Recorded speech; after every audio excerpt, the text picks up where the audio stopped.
getting them as freshmen, the number one thing they need to learn how to do, first of all, is learn how to train. And that just means them being able to follow a structured program, follow a system of rotating through the room effectively, being able to be coached. So we talk about like big three things they come in with me, I ask them to be coachable, give me your best effort, be dialed in.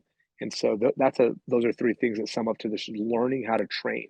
Uh, all of these kids have played sports. We're seeing more and more kids come in that are quote unquote highly competitive athletes and play on a year-round travel team and yada yada. But and a lot of them have exercised, right? A lot of them have gone to the gym with dad or even a private trainer sometimes. But it's rare that we're seeing a kid that comes in and understands, like, I need to be here consistently this many days a week. I'm going to follow this program for the X amount of time that we're in this class.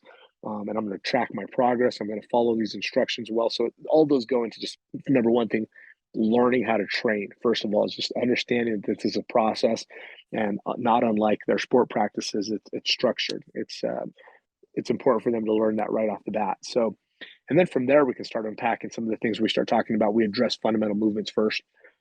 Can we squat them one leg? Can we squat them both or two legs? Can we hinge?